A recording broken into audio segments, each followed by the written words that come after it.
Ils m'ont emmené au palais présidentiel, à l'arrière-cour. Ils m'ont tabassé avec 2 autres personnes. On m'a enchaîné, j'ai été enchaîné, puis on m'a affecté au bâtiment des condamnés à mort.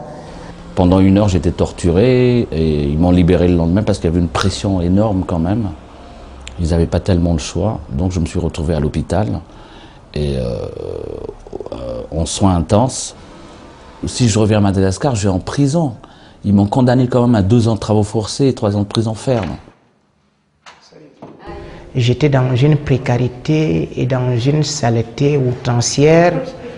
Je vivais dans des conditions de bestialité, de désespoir. Mais quand je suis quand même arrivé au niveau de la maison des journalistes, d'abord j'ai été surpris. Un gardien m'accueille, il est très très sympa.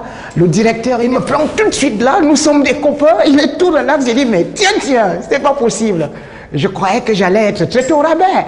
Il me fait d'abord faire le tour de la maison. Je constate que j'ai des ordinateurs à ma portée, j'ai des livres pêle-mêle, j'ai une chambre magnifique. Je regarde ma couverture, tout était propre. J'ai commencé à m'enrouler là en lit, j'ai dit, oh Dieu, oh Dieu, oh Dieu.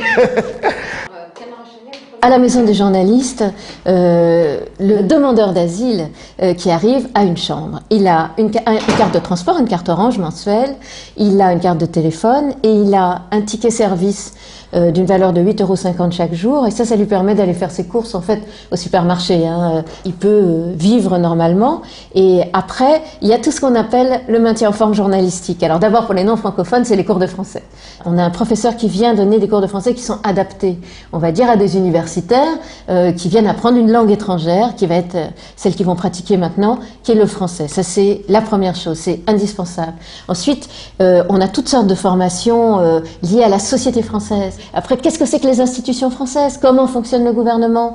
Qu'est-ce que c'est que la démocratie? Comment elle fonctionne chez nous? Voilà, tout ça, c'est des conférences qu'on donne. Et puis, enfin, il y a une préparation aux écoles de journalistes, puisque les médias veulent absolument que les gens qu'ils embauchent viennent des écoles de journalisme. Eh bien, nous, on prépare les concours et chaque année, on en a 2 ou 3 qui rentrent dans une école de journalistes, qui vont en sortir un peu plus tard et dont on espère qu'ils auront plus de chances de retrouver leur métier.